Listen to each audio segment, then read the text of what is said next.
Assalamualaikum warahmatullahi wabarakatuh. Halo pemirsa ULM Channel, bertemu kembali dengan program Klinik Arsitektur bersama saya Uswatun Hasanah. Pada kesempatan kali ini kita akan berbincang-bincang mengenai tips pembuatan mini garden pada rumah minimalis. Dan di tengah-tengah kita sudah berhadir narasumber yang luar biasa, yaitu Bapak Dr. Irwan Yuda Hadinata. Ya, apa kabar Bapak? Kabar baik. Alhamdulillah, ya. Baik. Nah, mengenai mini garden ya Pak, sebagai pengantar terlebih dahulu, mungkin konsep mini garden itu apa Pak? Ya, ini kalau kita bicara di arsitektur ya, jadi mini garden itu sendiri sebenarnya ya secara umum yaitu taman ya, yang memang harus disediakan di setiap rumah pada umumnya begitu. Ya memang seiring dengan waktu kebutuhan ruang gitu ya, selain taman di sebuah rumah itu akhirnya bertambah begitu ya, seperti garasi, seperti ya mungkin jumlahnya motornya nambah atau mobilnya nambah begitu ya, atau ruang-ruang lain yang akhirnya mengekspansi si taman ini sendiri. Nah jadi kesempatan taman itu dalam yang konteksnya harusnya katakanlah gitu ya 40% dari luas tanah, akhirnya mungkin fenomena saat ini tuh akan lebih kecil dibandingkan yang dulu begitu, sehingga ya mungkin istilah mini ini sendiri itu ya tadi ya mengkerucutnya gitu ya, atau mengecilnya gitu ya dimensi dari sebuah kebutuhan akan taman begitu. Dan ya memang akhirnya mungkin lebih enaknya dikenal sebagai mini garden gitu. Iya. Berarti mini garden itu ya pengerucutan tadi ya Kak? Ya, dari situasi yang memang idealnya sebuah rumah 40% sih sebenarnya gitu ya, di dalam sebuah kafling ya, area hijau gitu, baik di depan atau disiasati di samping atau belakang gitu. Ya sekarang macam-macam sih fenomenanya. Iya. Oke. Nah, mengenai mini garden sendiri nih, untuk penerapannya pada rumah minimalis itu konsepnya seperti apa Pak? Mungkin kalau kita bicara minimalis begitu ya, sebenarnya sih kalau kita masuk di dalam ranah visual begitu, biasanya sih tanamannya yang sederhana ya gitu ya, satu jenis gitu ya, atau tidak lebih dari banyak jenis begitu. Dan itu juga yang low maintenance, misalnya katakanlah lidah mertua begitu ya, atau beberapa tanaman estetis yang sifatnya daun begitu ya dan bunga, dan itu tidak lebih dari 2 atau 3 begitu. Nah ini ya sedikit bertolak belakang juga dengan kalau kita tarik dulu ya historinya gitu. Dulu rumah itu hampir rata-rata setidaknya punya pohon ya, satulah gitu ya. Pohon itu juga kadang-kadang punya kategori gitu ya, pohon yang menghasilkan buah atau pohon yang memang teduhan saja begitu, sehingga kondisi itu juga apa ya istilahnya dalam konteks 40% tadi dalam sebuah luas kapling banyak gitu ya, mungkin ibu-ibu zaman dulu gitu bertanam tidak hanya pohon doang gitu ya, ada yang ibaratnya tanaman sayur seperti cabai gitu ya, atau hampir terjadi di semua, atau serai, lengkuas dan lain-lain, kunyit dan lain-lain. Nah, dan tanaman yang mungkin dia suka gitu ya, tanaman estetis gitu. Nah, ini yang menurut saya sekarang itu mengkerucut gitu. Sesuai dengan mungkin keinginannya saja. Jadi sekarang banyak ya, ada ya eukaliptus, kemudian ada monstera dan lain-lain yang lagi ngehits di kafe biasanya gitu kan. Dan itu padu padan dengan minimalis sangat cocok gitu. Ya sebenarnya sih kalau kita bicara maintenance iya gitu ya. Bahkan sekarang banyak juga tanaman itu yang bergeser ke kaktus gitu, karena ya low maintenance gitu. Nah ini yang menarik, istilahnya sebuah penerapan tanaman minimalis di dalam unit rumah. Tergantung nih, kalau yang hobi tanaman mungkin akan nambah banyak gitu, tapi kalau dia memang ya pengennya ada tanaman kemudian juga low maintenance gitu ya, akhirnya ya beberapa pola seperti ini yang akan diterapkan sama mereka begitu. Ini kembali ke owner ya gitu ya, kehendak ownernya mau kayak gimana gitu sih. Iya.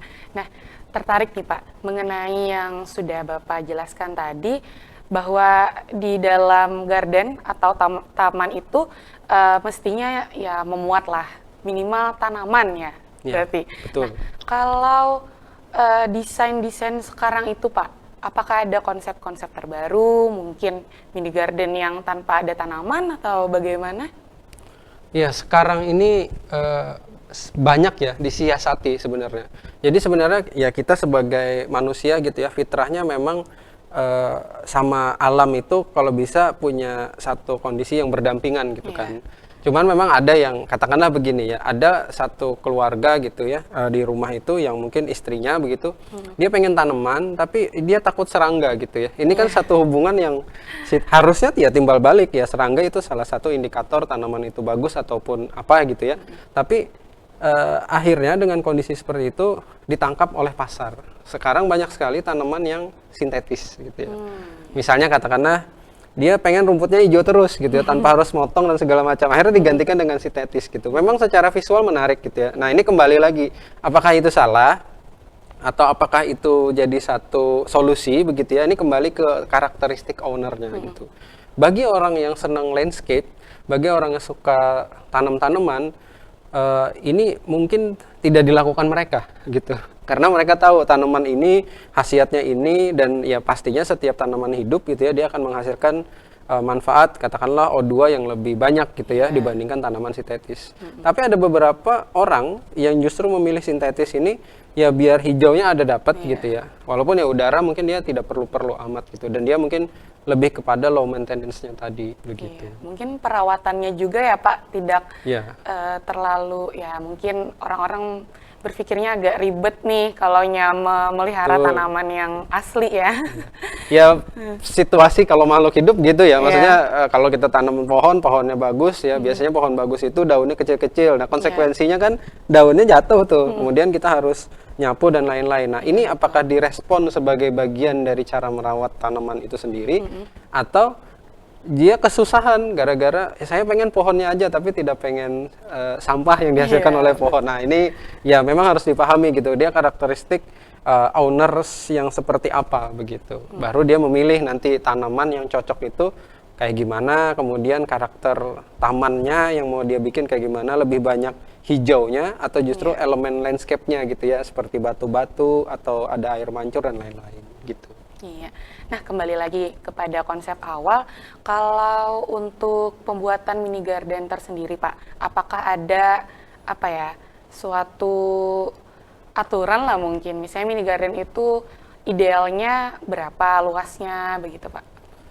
Sebenarnya kalau dari tata letak ya, ini kalau di arsitektur, ya, jadi sebenarnya taman itu tidak mesti di depan gitu ya. Banyak sekarang yang mengalihkan tamannya itu menjadi bagian dari ruang keluarga atau ruang makan gitu. Lalu ditaruhlah di sampingnya, tergantung perletakannya ya, di setiap masing-masing denah rumah orang. Ada yang di samping, ada yang di belakang gitu ya. Bahkan sekarang fenomenanya juga ada yang membuat taman itu di atas atap gitu. Jadi dia akan lebih menghargai begitu ya si tamannya. Kalau yang di depan ini mungkin lebih cenderung halaman saja gitu ya. Bahkan tanaman-tanaman mungkin dalam tanda kutip tanaman mahalnya dia itu ditaruh di dalam gitu, atau ditanamnya di daerah dalam gitu dibandingkan di area luar.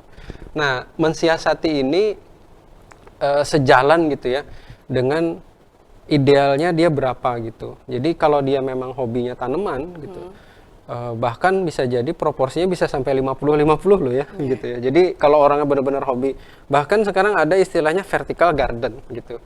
Ya kalau memang bisa dimanfaatin lagi dindingnya lagi dikasih tanaman gitu kan. Nah, cuman kembali lagi ini apakah si orang gitu ya memang hobi tanaman, maka saya yakin gitu ya bagi orang yang hobi tanaman dan segala macam, dia paling pinter nanti naruh tanamannya di mana gitu, dan dia tahu karakteristik gitu ya, kalau dia ditanam di pot atau ditanam di area pot yang gede gitu ya, yang mana yang lebih duluan gitu ya, yang mana cepat tumbuh dan yang mana harus di maintenance begitu. Tapi kalau orang yang mungkin baru ya, atau mungkin saya pengen punya rumah yang ada tamannya, nah ini siasatkan dulu gitu, taman yang mungkin setiap hari dilihat di area keluarga kah gitu ya, atau di area kamar tidur justru begitu ya, atau di area ruang makan gitu.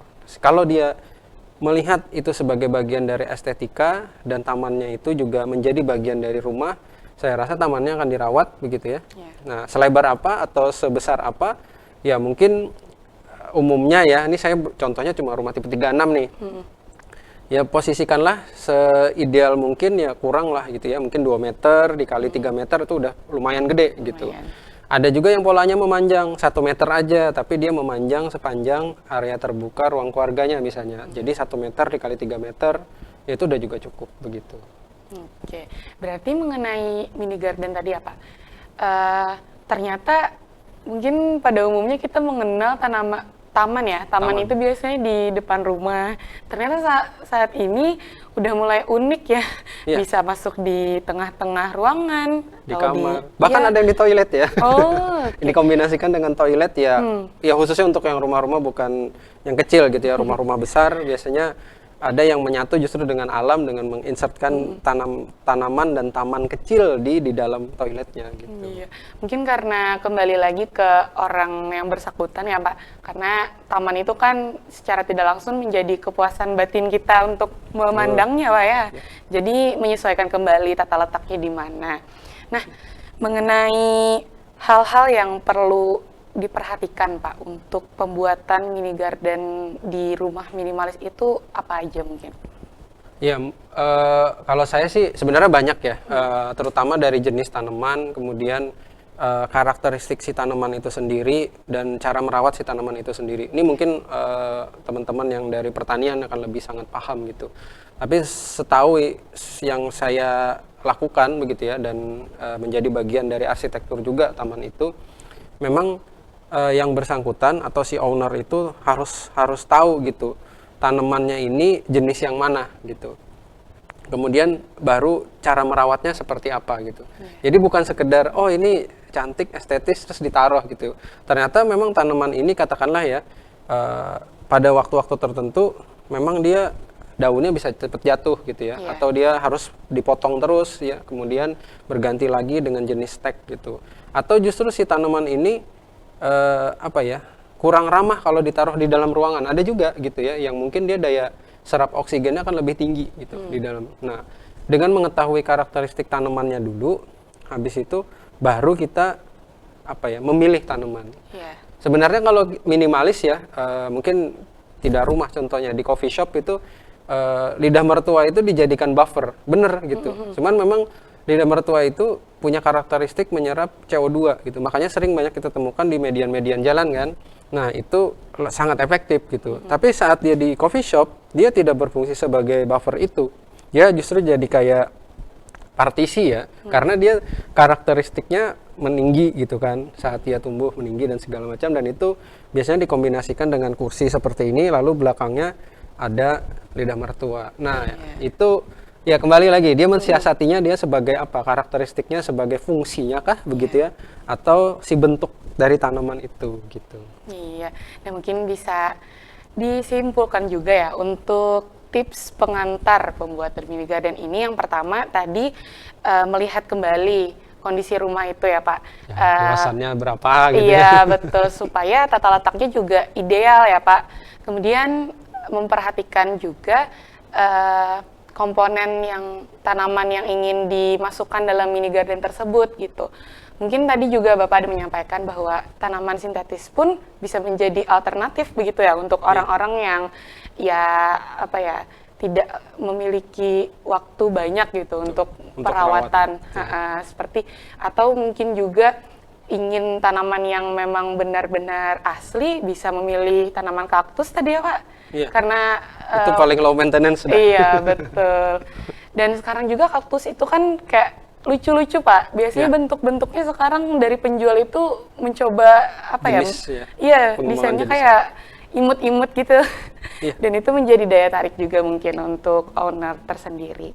Nah, mungkin itu kita di segmen pertama, dan kita akan break terlebih dahulu.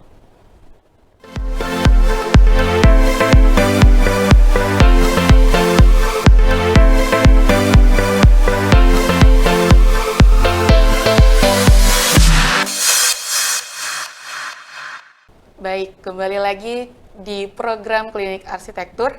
Nah, kita di segmen awal tadi sudah memperbincangkan mengenai pengantar ya, bagaimana pembuatan mini garden pada rumah minimalis. Nah, selanjutnya untuk lebih memperdalam lagi ya. Mungkin teman-teman bisa menjadi motivasi nih yang sebelumnya belum memiliki garden atau taman di rumahnya, minimal lah punya mini garden di dalam rumahnya begitu. Baik, untuk selanjutnya nih Pak, mengenai hal-hal yang mestinya kita prioritaskan terlebih dahulu gitu untuk pembuatan mini garden di rumah minimalis itu apa Pak?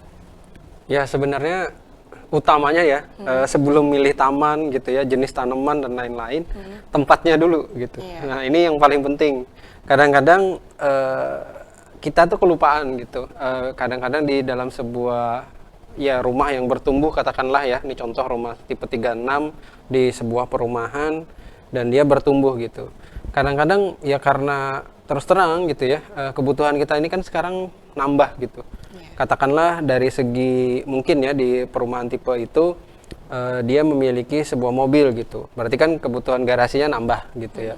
Kemudian motor gitu ya. Kemudian mungkin anaknya ada 3 gitu kebutuhan kamar. Sehingga lupa gitu ada tamannya di mana gitu. Akhirnya kan biasanya gitu ya polanya itu ada garasi, ada area tamu, ya di depan area tamu ini ya satu-satunya taman gitu, kelupaan. Dan ini akhirnya tidak menarik bagi yang punya rumah gitu kan. Dan kadang-kadang itu juga ya sekedar ditaruh tanaman, dah disiram selesai gitu. Nah berbeda dengan orang yang dalam rencananya gitu ya, dia menyiapkan tempat gitu. Oh ini memang buat tanaman gitu. Jadi area servis itu sebenarnya bisa disiasati. Area servis itu adalah area yang terkait dengan dapur, kemudian toilet gitu ya, area jemur dan lain-lain. Nah biasanya itu bisa disiasati, area belakang itu menjadi apa ya, saving gitu ya, tempat untuk taman itu sendiri. Nah ini prioritas pertama itu si owner itu secara sadar akan menempatkan taman di sana, itu dulu gitu ya. Seberapa luas, nah ini tergantung gitu ya, dia butuhnya berapa luas. Tapi paling tidak taman itu nanti bisa terekspos dari ruang keluarga gitu ya, atau ruang makan, atau tadi di kamarnya sendiri gitu ya, atau kamar utama. Nah itu ya mungkin dari awal itu sudah dipikirkan gitu. Karena kalau taman yang kejadian istilahnya setelah semuanya jadi rumah, kemudian dia pengen ada taman, nah ini bongkar-bongkar dan lain-lain. Itu yang mungkin tidak ideal lah gitu ya, untuk mendapatkan taman baik di belakang, di tengah, di samping dari sebuah ruangan itu sendiri gitu. Idealnya berarti tentukan terlebih dahulu space-nya Pak ya? Ya, tempatnya penting sekali. Nah, mungkin teman-teman juga mau tahu nih Pak, sebenarnya seberapa penting sih gitu adanya mini garden atau ya garden lah di sebuah rumah begitu Pak? Kalau saya bilang seberapa penting,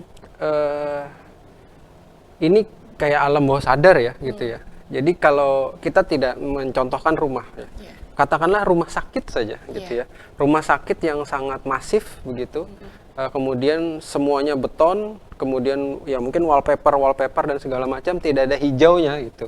Nah dengan rumah sakit yang mungkin ada inner gardennya, kemudian ada koridor dan kiri kanan ada tamannya, nah itu rasanya kan pasti berbeda. Jadi pada dasarnya tadi yang di segmen pertama, manusia itu kalau sama alam tuh memang punya sinergitas gitu. Kadang-kadang juga kalau yang memang rumahnya tidak memiliki kesempatan taman dan segala macam, biasanya liburannya juga ke alam gitu. Nah ini kan sebenarnya upaya manusia membawa sesuatu yang di outdoor gitu ya, ke dalam indoor gitu ya, ke dalam rumahnya gitu. Nah sehingga kalau kita bicara apakah ini menjadi sesuatu yang wajib gitu ya, ini kita kembalikan gitu ya. Karena sekarang gini, orang mendapatkan ketenangan, khususnya kita ya di Indonesia gitu ya, umumnya akan melihat yang hijau begitu ya, itu akan lebih menyejukkan gitu. Tapi ini juga berbeda dengan katakanlah taman kering yang ala Jepang bagi masyarakat Jepang gitu ya. Mereka justru menilai di situ ada seninya gitu ya, ada yang pasir diolah gitu ya, kemudian ada batu dan segala macam.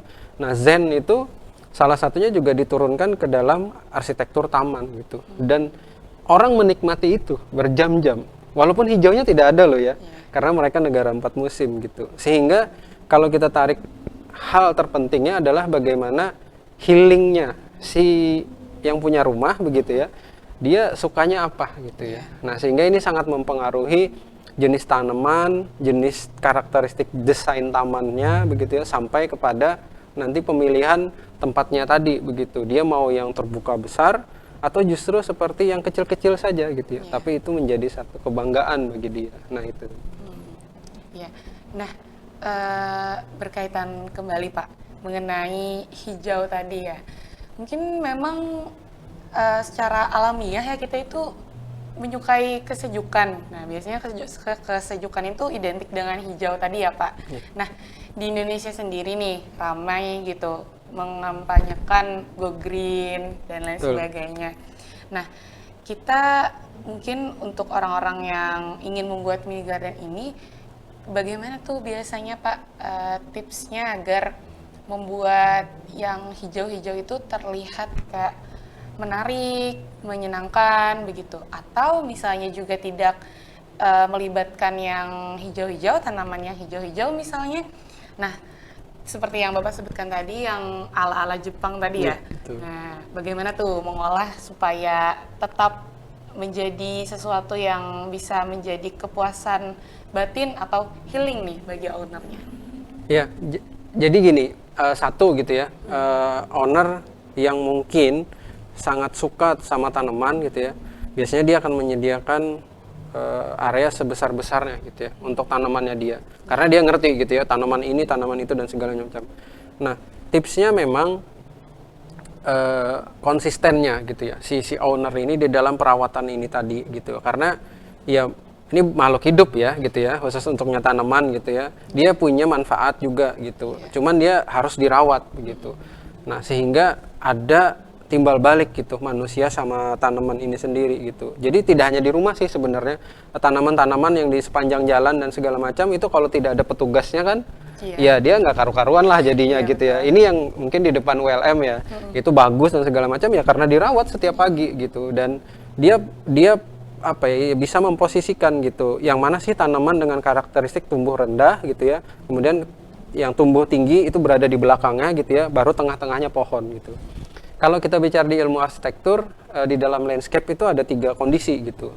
Ada istilah strata mereka. Jadi strata 1 gitu hanya rumput gitu ya. Strata 2 ada perdunya gitu ya. Kemudian strata 3 ada rumput, perdu dan pohon gitu. Nah, ini yang mungkin banyak yang tidak paham bahwa dalam setiap vegetasi itu gitu ya, khususnya untuk pohon ataupun perdu, itu tajuk sebuah pohon dengan akar yang ada di bawahnya itu kurang lebih sama gitu. Sehingga kan banyak pilihan-pilihan taman di depan rumah biasanya. Nggak pengen nih tanaman ini karena apa, akarnya merusak gitu. Nah, ini harus diketahui tajuknya itu segede apa gitu. Sehingga tajuknya itu adalah representatif sebaran akarnya gitu. Sehingga jangan sampai ini terjadi salah. Banyak hal yang mungkin salah kaprah, khususnya tanaman di dalam ruangan begitu. Pengen ada pohon di dalam taman tengah gitu ya, tapi ditaruh pot kecil sekali gitu, sehingga media tumbuhnya tidak sesuai gitu. Nah, ini yang harus dipahami gitu, bahwa apakah harus dihijaukan semua seperti hutan begitu ya, atau dipilih gitu ya yang memang dia karakteristik akarnya, kemudian karakteristik ininya yang membuat si owner nyaman ya pastinya dulu, dan tanaman itu senang sehingga dia bisa enak merawatnya gitu. Nah, sama dengan kondisi tadi. Oh, ternyata saya pengen yang estetis saja, yang simple begitu ya. Sehingga bisa dikombinasikan. Jadi di dalam landscape itu tidak hanya soft material. Soft material itu kayak daunannya gitu ya, pohon perdu itu soft material. Ada hard materialnya, kayu-kayuan, batu-batuan. Nah, kemudian ada elemen-elemen lain, misalnya seperti air mancur begitu ya. Kemudian kolam ikan kecil. Nah, ini bisa dikombinasikan. Hard material ini sebenarnya akan melengkapi yang area hijau. Jadi tidak mesti hijau semua gitu ya. Iya. Nah, itu. Baik, berarti mengenai ini Pak, kolam ikan tadi ya, kolam ikan dan juga air mancur. Nah, kalaunya rumahnya minimalis nih, tapi tetap mau ornamen seperti itu, menyiasatinya seperti apa biasanya Pak? Kalau air mancur mungkin saya tarik dulu ya. Jadi di dalam perancangan arsitektur, khususnya arsitektur Timur Tengah atau arsitektur Mediteran gitu ya, air mancur itu selalu ada di inner garden. Jadi dia berada di dalam center gitu ya dari sebuah kelompok bangunan. Jadi bangunan tidak satu, sehingga ada water fountain di sana gitu ya. Itu fungsinya untuk kondensasi ruangan jadi ada fungsinya gitu. Jadi walaupun ya di air mancurnya juga biasanya ada patung-patung dan segala macam. Nah itu kemudian bergeser kalau kita yang di tropis gitu ya, biasanya modenya pancoran gitu ya. Ada pancoran, kemudian agar suara air itu juga sebenarnya healing tadi gitu ya, betul. menjadi bagian apa ya istilahnya bunyinya alam gitu ya, selain Menenangkan biasanya. iya sangat menenangkan justru kalau air ya. Nah lalu kalau minimalis lagi pancoran kan sudah nggak mungkin. Nah ini ada namanya water wall. Nah jadi air itu dialirkan juga tetap, tapi di dinding. Jadi medianya kan lebih tipis ya. Iya. Nah itu bisa membantu mensiasati juga gitu ya ruang-ruang yang sempit, tapi tetap pengen ada elemen air. Kemudian ada elemen tamannya. Nah, itu juga bisa dimanfaatkan Iya. gitu. Mungkin untuk kolam ikannya bisa diganti akuarium, bisa Pak? Boleh jadi. Nah, ini tergantung yang hobinya kalau dia sekedar yang penting ada ikan gitu ya, ya itu mungkin bisa jadi dialihkan ke lain. Tapi mungkin dia pengennya ikan ini hidupnya bebas gitu ya. Ini medianya harus besar. Nah, ini biasanya urusan bapak-bapaknya gitu. Kurang lebih gitu sih. Iya, berarti wah banyak sekali ya ternyata alternatif untuk pembuatan mini garden tersendiri. Jadi tidak ada alasan sebenarnya ya untuk tidak membuat taman di dalam rumah atau di luar rumah atau di bagian manapun. Yang penting kita bisa menyesuaikan space-nya supaya ideal. Ya, baik kita akan jeda sebentar dan tetap di ULM Channel.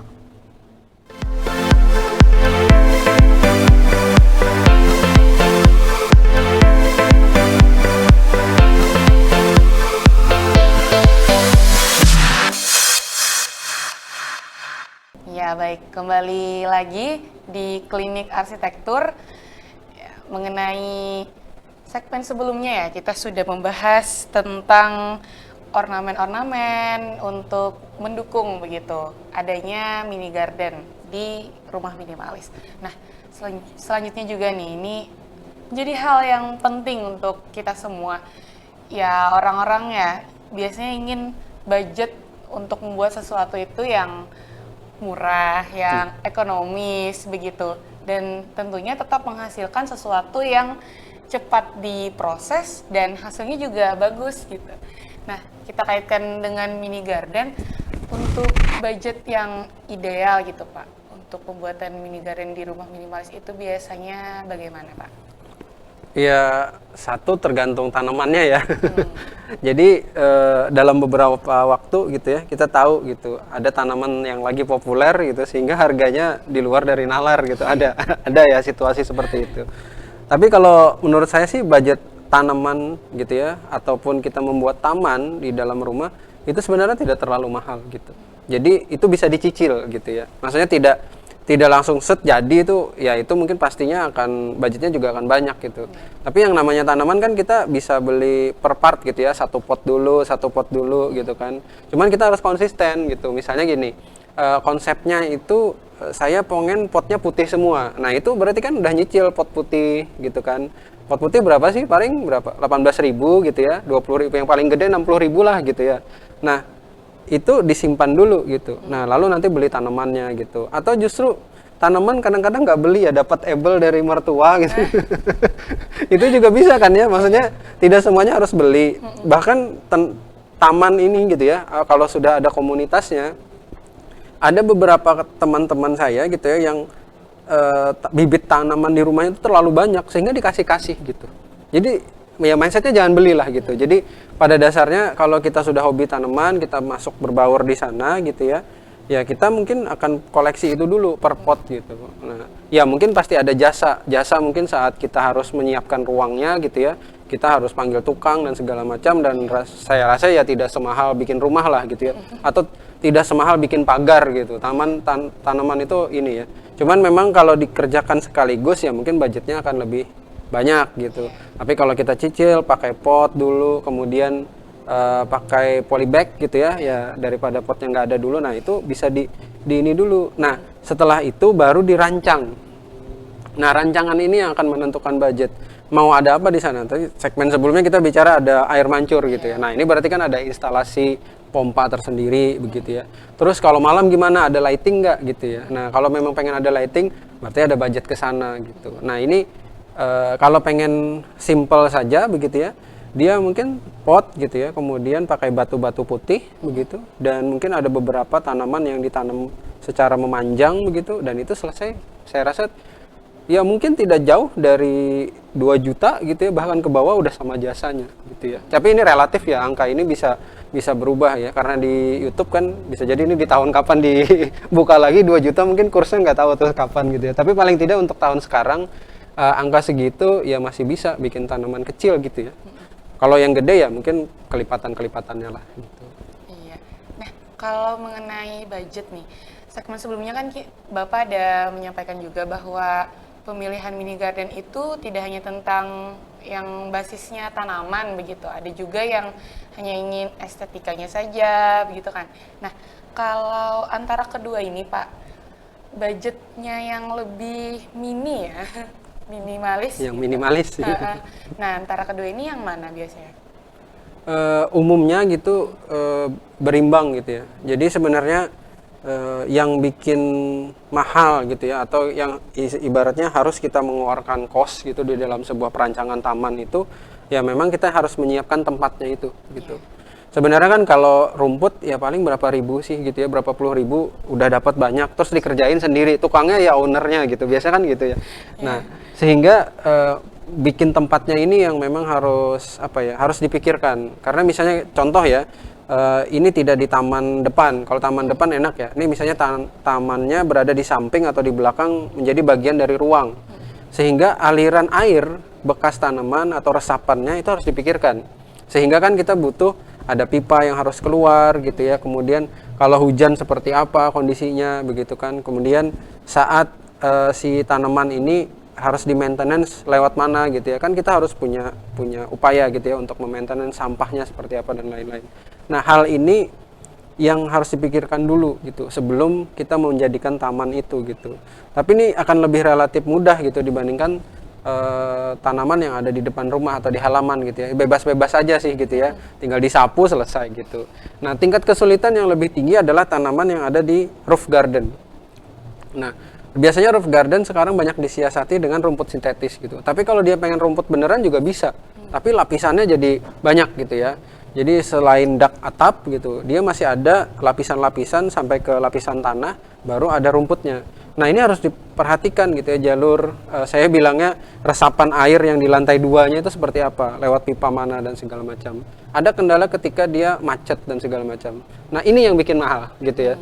Nah, saat ditanemin, kemudian habis itu diolah, ditaruh pot dan lain-lain, saya rasa ini masalah penataan juga gitu. Jadi ini seleranya, banyak ya referensi gitu di landscape arsitektur, bagaimana menjadikan tanaman, apakah dia sebagai area buffer gitu ya, buffer berarti pilihlah karakteristik yang vertikal-vertikal gitu. Atau justru jadi teduhan gitu. Jadi kita butuh yang punya tajuk yang melebar begitu. Ya contoh umum tidak di rumah ya, area parkir gitu. Area parkir itu biasanya ditanami pohon ketapang. Biar tajuknya gede gitu ya, biar parkirannya teduh. Ya tidak dipungkiri kita orang tropis gitu ya, enaknya paling di bawah teduhan pohon gitu. Nah, hal ini ya juga dipikirkan juga sama yang di dalam rumah atau yang pakai roof garden gitu ya. Janganlah bikin pohon yang dengan karakteristik akar yang ekspansif di lantai 2, itu kan bisa merusak konstruksi rumahnya gitu. Jadi pilih pohon yang mungkin lebih estetis gitu ya, tapi dia lumayan gede gitu. Bonsai juga ada loh yang gede gitu. Kemudian ada lagi palem-paleman juga lumayan gitu ya. Nah, tergantung nih, kita beli palem yang kecil dulu digedekan atau langsung jadi gede gitu ya. Nah, ini kan beda nih harganya gitu ya. Atau kita beli palem raja yang segede gaban gitu ya, yang udah jadi, atau kita numbuhin gitu. Nah, ini kan bagi orang yang instan mungkin akan sangat mahal gitu ya, mengelola landscape di dalam sebuah ini. Tapi kalau kita memang udah punya planning gitu ya, katakanlah oh ini ntar tumbuhnya segede ini, ya udah bikin aja dulu pohon sekunder gitu ya, atau perdu sekunder ya biar kelihatan hijau-hijaunya gitu. Tapi setelah pohon ini muncul atau pohon ini udah mulai lumayan tinggi, nah perdunya dicopot gitu. Jadi kita bisa mensiasati yang primer yang mungkin tumbuhnya agak lama, kemudian yang sekunder itu yang mungkin tumbuh cepat dulu. Jadi perdu-perdu yang tumbuh cepat ya di tahun-tahun awal kita udah bisa nikmatin tanaman gitu. Walaupun bukan tanaman itu tanaman sesungguhnya gitu ya. Kayak asoka kan cepat tumbuhnya. Bonsai akan cepat tumbuhnya. Cuman kita butuh nih yang akan tumbuh gede gitu ya. Apa ya gitu ya. Nah, ini silakan. Banyak menurut saya tanaman yang estetis, cuman memang dia agak perawatannya butuh waktu begitu. Mungkin sederhananya untuk pembuatan mini garden sendiri gitu. Yang pertama tadi tentukan space-nya di mana ya Iya, Pak, agar idealnya itu tercapai gitu loh. Iya. Dan setelah kita menentukan space-nya, lalu kita tentukan lagi ornamen apa aja yang di dalam mini garden tersebut. Betul. Gitu ya. Tanaman, apakah memuat tanaman aja atau Hard material tadi ya, iya, hard material. atau hal-hal lainnya juga dimasukkan begitu. Kalau untuk tanaman tersendiri gitu kan, sudah ada beberapa yang Bapak sebutkan juga tadi, ada yang tumbuh cepat, ada yang tumbuhannya itu mudah dirawat. Nah, Iya. itu kembali lagi kepada masing-masing kitanya ya. Iya. Dan juga mengenai kepuasan tersendiri dari kita yang memiliki mini garden tersebut, enaknya di mana nih gitu kan. Dikonsepkan seperti apa. Jadi temanya itu kembali ke diri kita masing-masing, dan tentunya kalau ingin yang sederhana ya bagi kita yang pemula, mungkin tanaman-tanaman yang mudah Ya, simpel-simpel saja, dulu ya, gitu. simpel-simpel. Untuk memulai ya. Iya, untuk memulai gitu. Betul. Nanti mungkin kalau kita konsisten, Iya. selanjutnya bisa aja Pak ya. Kalau ketagihan jadi hutan tuh nanti rumah Iya. itu. Sudah berkontribusi di Go Green pemerintah ya. Iya. Secara tidak langsung. Oh iya, sebenarnya sih individu masyarakat begitu ya. Kalau kita bicara secara luas begitu, memang kita berkontribusi 10% sebenarnya area permukiman itu. Jadi dalam sebuah kota itu ruang terbuka hijau itu harus 30%. Iya. Tapi 20%-nya itu dibebankan ke publik. Nah, 10%-nya ini ke private. Nah, private ini salah satunya adalah taman-taman yang ada di depan rumah, di samping rumah dan lain-lain. Jadi mengkontribusi sebenarnya taman ini terhadap kota itu gitu. Nah, itu penting. Iya, dan penting juga gitu, apa yang kita akan buat di mini garden tuh kita harus tahu ya Pak, konsekuensinya apa gitu, agar misalnya kita menanam akar yang tumbuh melebar gitu, tapi di rooftop kan nggak cocok juga Iya, gitu. karakteristik, Jadi harus betul. iya survei terlebih dahulu lah ya untuk pemilihan mini garden tersendiri gitu. Ya, mungkin itu perbincangan kita pada kesempatan kali ini. Semoga topik yang kita bahas bisa bermanfaat untuk teman-teman ULM Channel. Ya, saya Uswatun Hasanah pamit undur diri. Terima kasih Bapak Ya, atas sama-sama. Makasih banyak ilmu yang kesempatannya. dibagikan Mudah-mudahan ya. bermanfaat ya. Iya, amin. Dan untuk teman-teman, stay safe and stay healthy. Saya pamit undur diri. Wassalamualaikum warahmatullahi wabarakatuh.